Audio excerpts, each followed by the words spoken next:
Welcome back to the Warbird Mistress. Today is Friday the 27th of March, 1942, and this is A Walk Through the War. First, a thank you to my current subscribers, my Patreon patrons, and all those who support this endeavor. If you'd like to support the Warbird Mistress, begin by first hitting that subscribe button down there and selecting the bell icon for notifications.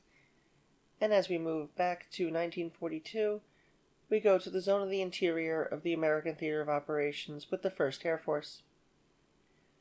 There, the 119th Observation Squadron, medium of the 1st Air Support Command, attached to the 59th Observation Group, transfers from Newark Municipal Airport to Fort Dix, New Jersey with O-47s, O-49s, and O-52s.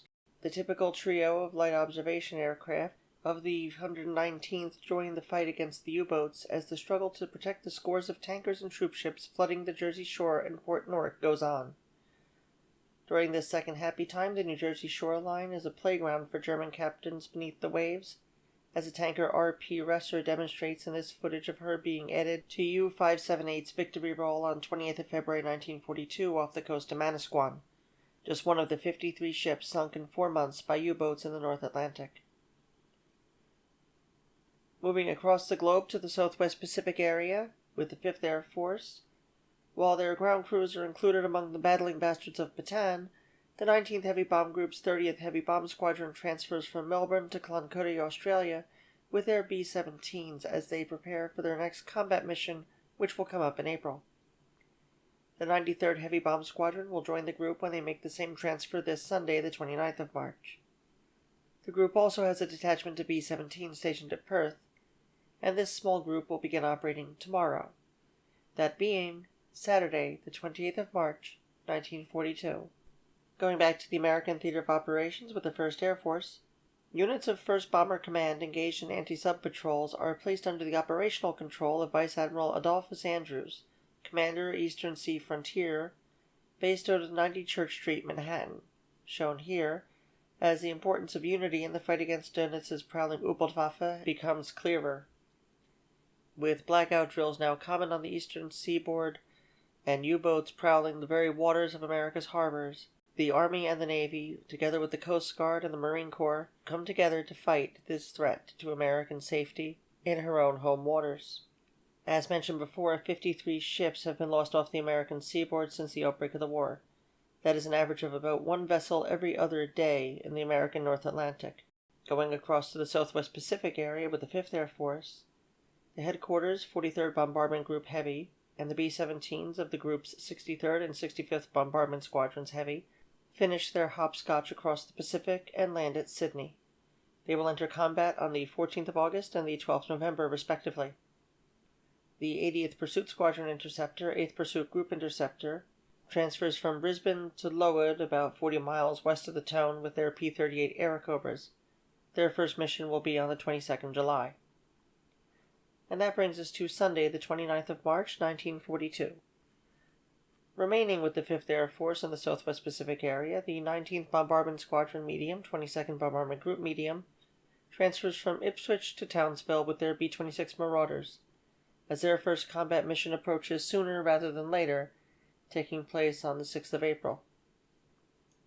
And back to American shores, with the 3rd Air Force in Tampa, Florida, the sub-hunting B-17s of the 24th Heavy Recon Squadron, together with those of the 340th, 341st, and 342nd Heavy Bombardment Squadrons, all of the 97th Heavy Bombardment Group, fly down the road to Sarasota Army Airfield as they continue to press the fight against U-boats prowling the Caribbean waters.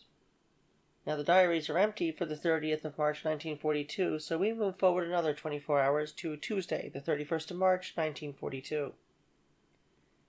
With the 5th Air Force in the Southwest Pacific area, the 8th Light Bomb Squadron, 3rd Bombardment Group Light, transfers from Charters Towers, Australia, to Port Moresby, New Guinea, with their A-20s.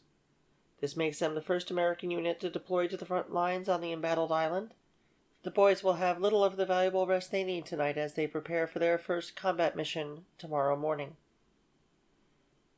And finally, back in the American Theater of Operations at the Zone of the Interior with the headquarters of the Army Air Forces, in consideration of the cancellation of Operation Gymnast, the invasion of French North Africa, Major General Carlsbad suggests that the unassigned, quote, taskless 8th Air Force be used to form the core of what is still known as the Army Air Forces in Britain, a command which remains without assigned units or materiel and in need of an operational nucleus. While this is a relatively minor administrative suggestion today, it will result in the 8th Air Force becoming one of the most famous air commands in military history as they take the fight to Germany and her allies from their bases in Britain. And that brings us to the end of this episode, Friday the 27th of March 1942 through to Tuesday the 31st of March 1942.